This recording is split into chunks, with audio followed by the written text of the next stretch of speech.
Welcome to the Land Your Bet Sports Betting Show.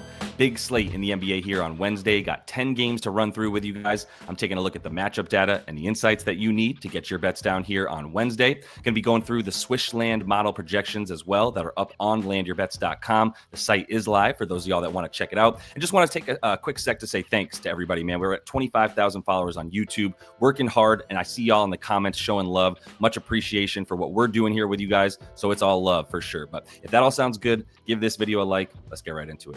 As always, going to be using Props Madness here to show you the matchup data that we've got. It is the #1 sports betting research tool in the NBA here to make sure that you're not missing anything as you look at these players and who they're going up against. Use code LYB if you want to get a free week using this platform. Also can get 7 free days on it, so you can check it out, see if you like it before you make a purchase. But I wouldn't really be looking at stuff using any other platform. So I'm hoping you guys get something out of what we're doing here. But kicking it off with this Rockets and Raptors game. And the first thing I wanted to point out about these two teams is the Rockets are playing in the slowest pace in the league, not getting out into transition much at all. And Toronto is third in pace, really just trying to stay in transition and fast break off of their defense, which is not really good right now, I'll be honest. But if we're looking at the players that I might actually be looking at in this game, I have a little bit for you for Toronto because Jakob Poeltl is probably not going to play. And that really leaves one center for this team that I think they're going to be trusting. That is Sandro Mamukelashvili. I didn't even have to practice that one. I've known how to say his name for a while now. But dude can ball, man. We just don't give him enough credit. If you look at him when he's actually played some minutes,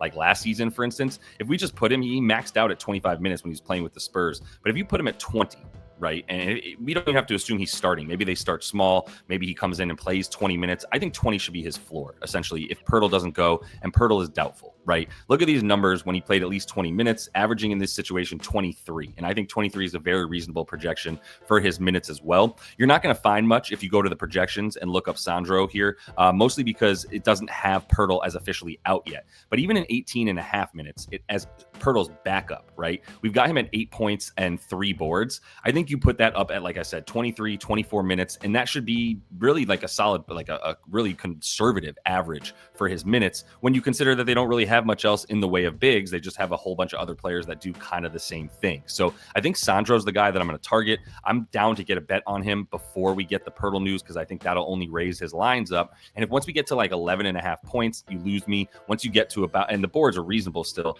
even at 5.5, but once you get to like 6.5, 7.5, you might start to lose me here as we go up against a Rockets team that is playing really, really big and rebounds the ball really well. And if we look at this Rockets squad, really one player I need to at least bring up and target because he's gone under 27.5 PRA in every single game so far, Ausar Thompson. I know this is his breakout season. I know everyone's ready to just dub him and give him the crown for like the keys to this team, but he doesn't really own the keys to this team. It's Alperen Şengün. And if you look at the touches for this team, right, Amin's really not even above everybody at this point, right? Like he's right in the middle of the pack. There's a lot of guys touching the ball a lot between Alperen Şengün, KD, Amin.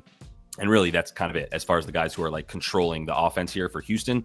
I'd be going under again for Amin. And honestly, the model does agree with me. If we pull up his stuff here, he's at the top. They've got him at 30 minutes, which is maybe a little bit conservative. Maybe you bump him up to 32, 33 if you think this game is going to be tight. And I think it's going to be a reasonably close game in this one on Wednesday. 14, let's say 15 points, right?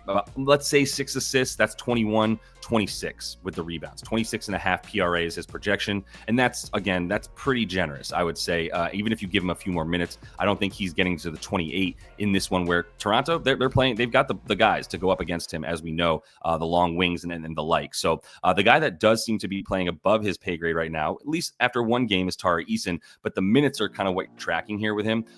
Just the 22 in the first one, but then 28 and 26 in this last game. And if he's playing 26 and above, I think they like him for the shots. I'm not ready to go right to him. I just wanted to bring him up as the points and the rebounds both have a bit of a edge, in my opinion.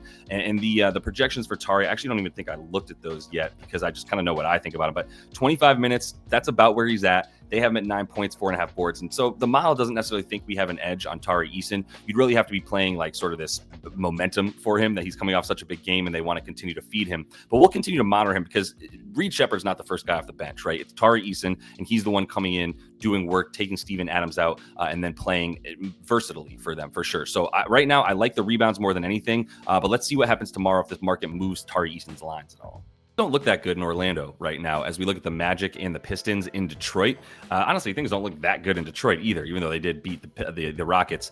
The thing that I'm looking at here for the Magic, I'm going back to Jalen Suggs. I was talking about him in last night's episode, or 2 nights ago, whenever it was, talking about Jalen Suggs because he's been on a 15 minutes limit restriction. Well, this last game, he got up to 21. So he's going up a couple minutes every game. We might not be far away from him playing 25. And then shortly thereafter, within the next week, I think he probably gets up to the 30-minute mark and starts playing. I mean, he's been the best player for this team so far this season, the most efficient in his time.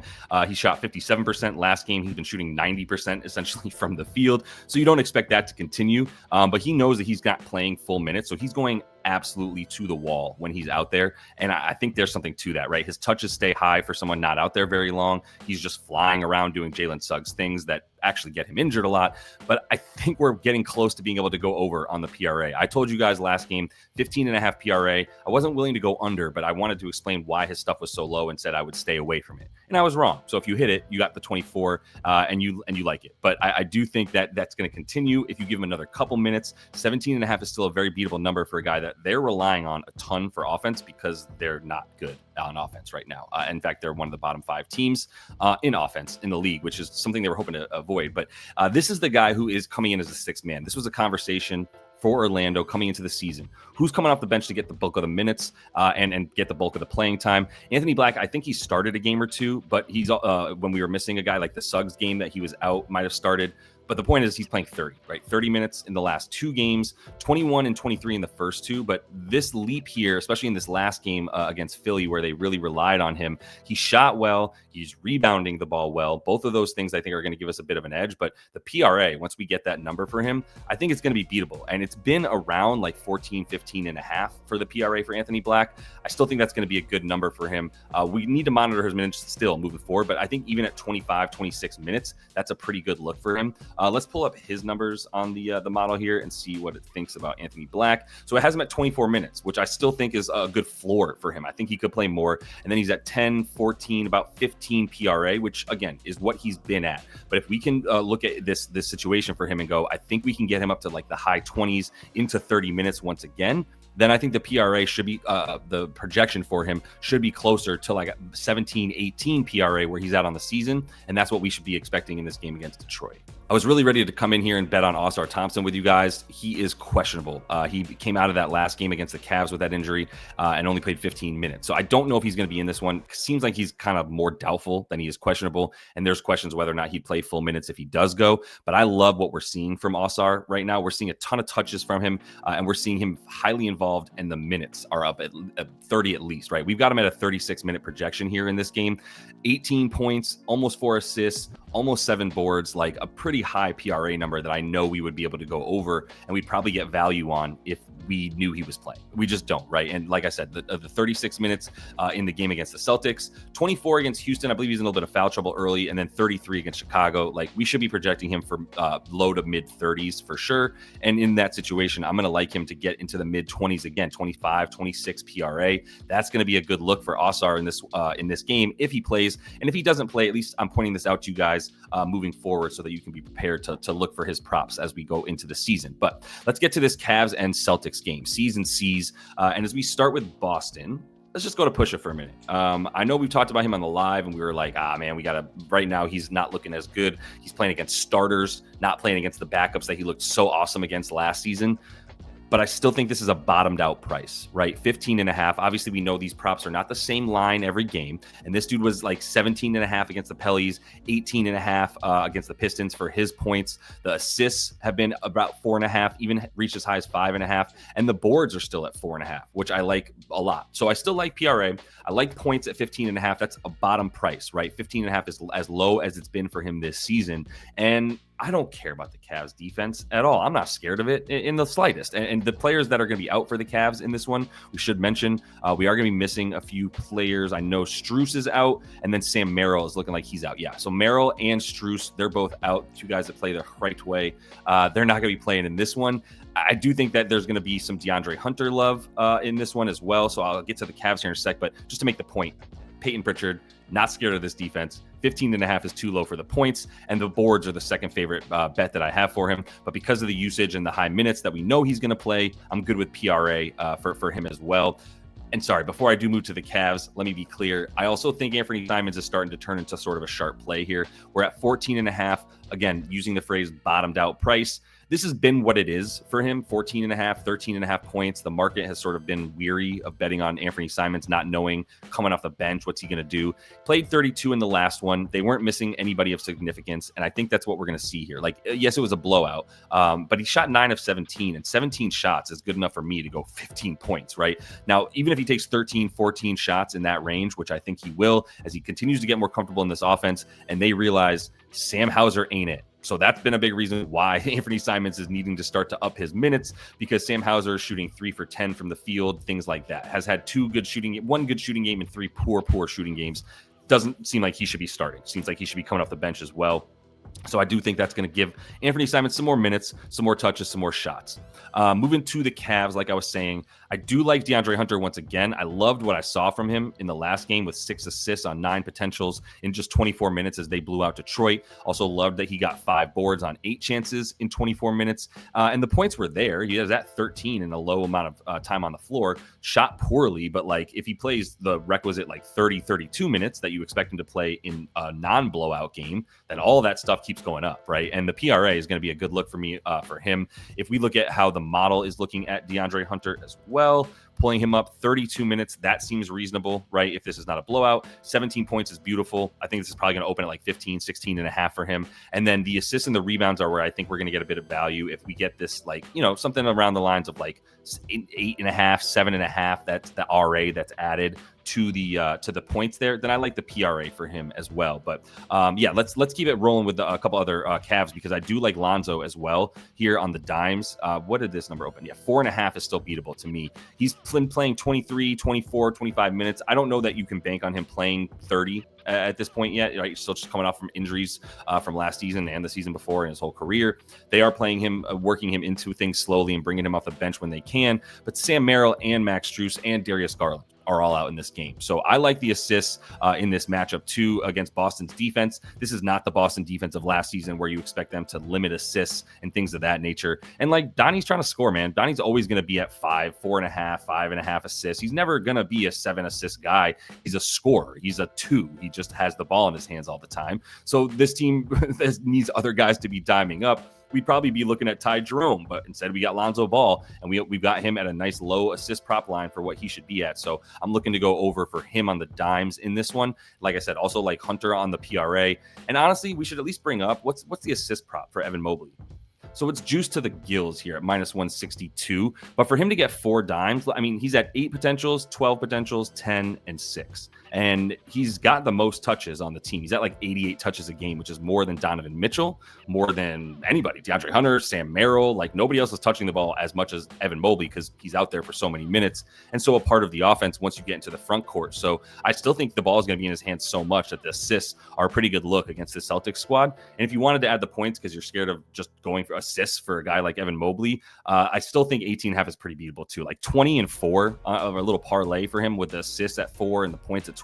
I think he has a big game because this Celtics interior defense is duty. It's obviously, so we were talking about like Keita and Tillman as your down low presence. So yeah, they miss Luke Cornett, they miss Kristaps Porzingis, they even miss Drew Holiday. I think Evan Mobley will probably have a good time against the squad tomorrow. Novig is still the sportsbook of the week here on LandYourBets.com. So if you're interested in getting a free month on the website, sign up for Novig, use code LYB. It is a sportsbook exchange, a little different than a traditional sportsbook. So you bet against each other. You can set your own lines, choose the lines that you want to bet against for the people that are setting them with you, but you don't bet against a sportsbook. So it's kind of nice, available in a ton of states as well. But if you want to sign up for Novig, get all the free bonus bets, use code LYB, and then just let me know that you did that. Support@LandYourBets.com. That's the email address that you see on screen. Hit me up there and just be like, yo, I signed up for Novig. Can I get access to these projections and see what it's all about? Happy to get you guys a free month in there to check it all out. No lines yet for the Nets and the Hawks, but you're going to see me talk about how to bet against the Nets pretty much all season. Like who's at the end of the bench for the other team?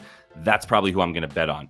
And it just so happens that it's Asa Newell who is on the edge of the bench for the Hawks here. And this dude, if you watched him in college at all, is ready to shoot Jack at any given moment, right? So 25 minutes the other night in that blowout loss to the Thunder there, got the Rooks some minutes. And then he ended up going 4 for 9, right? 5 fouls in just 25 minutes, but he's going to pull that thing. 3 for 5 from 3. Even in the game where he played 4 minutes, got 5 points, he's like, I'm getting my shots up. 3 shots in 4 minutes. So I think we might see him at 15, 25 again, easy. And if we get a points prop for Ausar Newell that's like anything lower than 10, basically, I think I'm going to be going into it hoping to get some alt lines here and make some nice money off of Ausar Newell against the Nets. Looking at Kings and Bulls, kind of a funny game here because you've got the former Bulls on the Kings in terms of DeMar DeRozan and Zach LaVine, and they're going up against this Bulls squad who is good. Don't look now, but this Bulls team is good. They're beating teams. I think they're still undefeated. They're one of like a few teams. They're good. Let's put it that way. And there's a couple guys we can bet on here. Let's go back to the usuals. I mean, AO is still playing without Kobe White, and he's still got a 12.5 point prop line. So we're still going to take it because the Kings are not good at defense. So if you want any matchup data on this one, you just know that the Kings give it up. All right. And then as we look at Io in this last game, which we told you to bet on, took the 10 shots, shot really, really well, but that's what he's doing, right? He's out there to score. So 12.5, this didn't move. I know he shot really well in this game, but he's been taking at least 10 shots and getting to the line 4 times per game as well. So I think that's enough volume for Dosunmu to keep getting his points and keep staying in the high 20s. He's at 27 minutes in every single game this season. And we talk about it when he plays without Kobe White since last year, he's averaging 16 points a game. Herter, another guy that I'd be looking at, 12.5. I like the revenge narrative against the Kings. Do what you will with it. Last season against them, he dropped 25 when he was with the Bulls. I believe Giddey and Dosunmu were out in that game, but now we're playing without Kobe White, so it's still a similar look for him.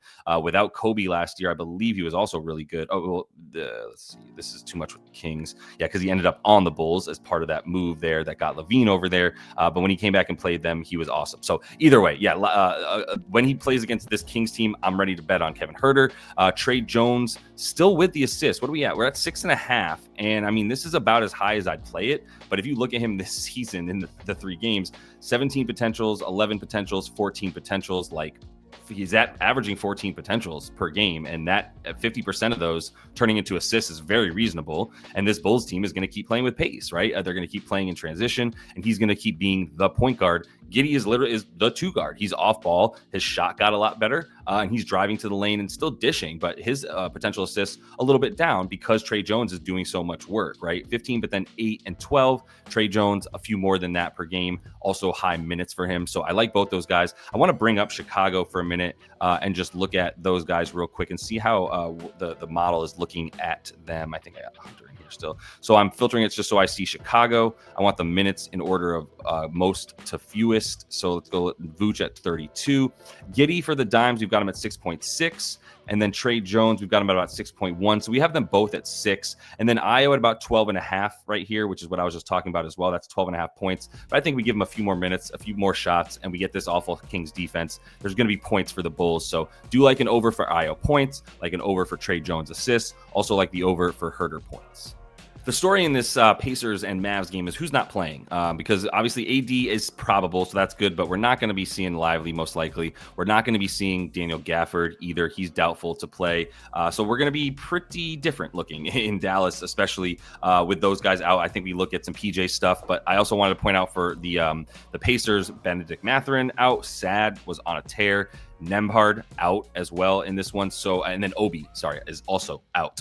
So I just starting with that stuff, like Jarris Walker, love what I'm seeing from him. Points and rebounds. We saw his minutes shoot up to 26 in the last 2 games, 27 against the Grizzlies. One was a blowout, one was a close game, and we saw Mathurin out, and then we saw Nembhard out, and we're seeing to Obi Toppin left early. So that's going to lead to these minutes for Jarris Walker, who is was the 7th pick in the draft or whatever for this Pacers squad a few years ago. Should be looking to break out as much as he can if he expects to play on this team next season when everybody's back and healthy. But I like the points, rebounds. I think both of those are going to be good for him. He's going to probably be at like my projection for him would be closer to like 12, 14 points and about 7 or 8 boards. So hopefully we get those lines that are beatable for him. And also Pascal assists, man. Like this is something that seems so obvious, but how do you get away from it, right? Last game had 19 potentials against Minnesota.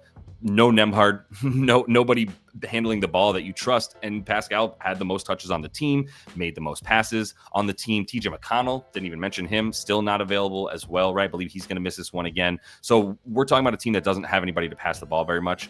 Pascal is going to be handling the ball a ton. So I'd be looking for the assist for him as well. They're probably going to be like 5.5, maybe 6.5, like really high. They're going to be treating him like a point guard. So it might just be PRA. But if we're not overly crazy high lines for Pascal tomorrow, I think we can feel good about him. If we put him into the filter here on the model and put Pascal in there, 45 minutes is probably high, but that's in part because they had a double overtime game that really raised his minutes projection a little bit. So even if we put this at like 36, 37, right? I don't think a lot of this drops. I still love the rebounds for him too. We've got him at 5 assists in a lot of time tomorrow. I think the rebounds should be about 8.5, assists about 5.5, and the points probably about 25.5. If we get those lines tomorrow, that's pretty fair for Pascal. But if we get anything lower than those things, then you know that I'm going to be liking an over for him in this game. And then if you look at Dallas, like I said, I think we got to go to PJ once again. He's too important now that you're talking about AD as pretty much your only big. I know everybody is big on this team, but it's now PJ at the 4. Najee is going to be in there at like the 3. So is Cooper Flag. And then really that's it, right? That's all you have for big guys. And so PJ in this last game against OKC, who he plays well against a lot, had some bad games too in the playoffs, but also plays well against them. 5 for 10 in this last game, and the rebounds are what you continue to be impressed by. 11 chances, but 9 boards, 38 minutes. And that's what he played last year when you saw everybody else out for Dallas, like Luka or the centers. PJ would get up to 38 minutes. So liking him again more than anybody else on the boards and points combined. And let's see what Najee's at. I think he'll continue to have some assists and rebounds, but it's not anything that I'm going to be banking on. So I think the best play here for this team is going to be PJ tomorrow. A few more looks with you guys. Portland at Utah. My favorite look in this one is really just going to be Drew once again. The PRA for him is at 25.5 now. We still have him projected super high. If we go into the model here, we have him even in 27 minutes, which I think is low. 14 points, make it 19.5 PR, make it 24.5 PRA. But again, I think this 27 minutes should be closer to like 32. We've seen him play 30, 34, 28, and 33. So he's averaging 31 per game. Like I said, 28, a little bit low on the projection for him. I think he stays high. This isn't supposed to be a blowout. Utah looks fine and definitely like they can hang with Portland in this game. And Drew's just leading the team in everything in terms of touches, usage. The minutes are high enough. The assists stay really nice for him, even getting involved in the boards, which we're still only getting 4.5. His rebound chances on the season living at 10. So you do like him to keep averaging about 5. Like, this is all good, man, for me, for Drew. All the points, assists, rebounds, not worried about any of it. 24.5 PRA. I'll take it. Let's see if we can get some Saddiq Bey lines here. We've got the Pelicans taking on the Nuggets here in Denver. And I don't think this game is going to be very close. Obviously, we want to know if Zion is playing. If Zion plays, maybe it'll be a bit closer. Even if he does play, could still see Denver owning this thing in Denver. And as a result, I really like Saddiq Bey in this game. Like I was saying, I already like him as the 6th man, the guy coming off the bench that they're just like, yo, go ahead and pull. We need some instant offense, some microwave. And that's what he's doing. He's taking 4 threes, 7 threes, and 5 threes, 12 shots, 7 shots, and then 9 shots.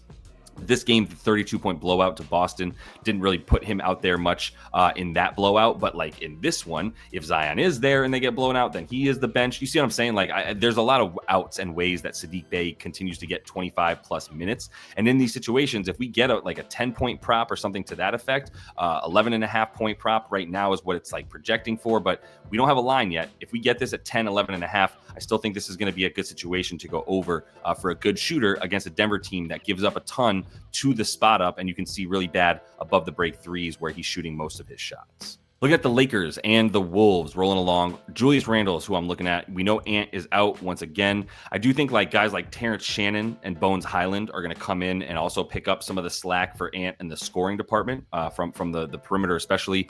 But I think Julius Randle is going to be a guy that we look at to take on a big usage. 24.5 points. I think the boards even at 7.5 might be low. He loves playing against the Lakers. He loves killing the Lakers.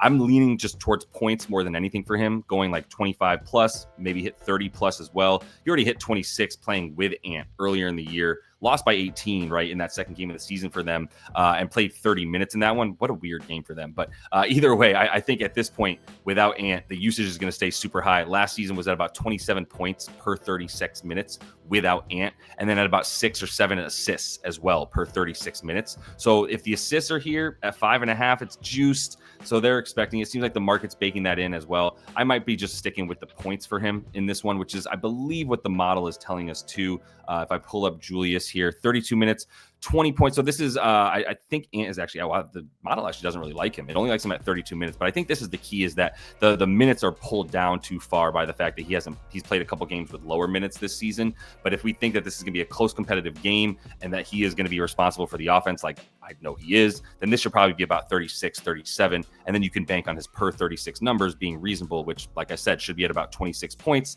and about 6 or 7 assists. All right, y'all, I'm exhausted, so we're going to hit it, but appreciate the time as always. Going to be back tomorrow with a Thursday night football video, so make sure you check that out. And then it's every night with the NBA during the week especially, so I'll be back with that episode for you guys tomorrow. Check out the website. Let me know if you're interested in getting that free month and getting access to these projections and to the bet that I'm putting down every day. And until I see y'all next, happy betting.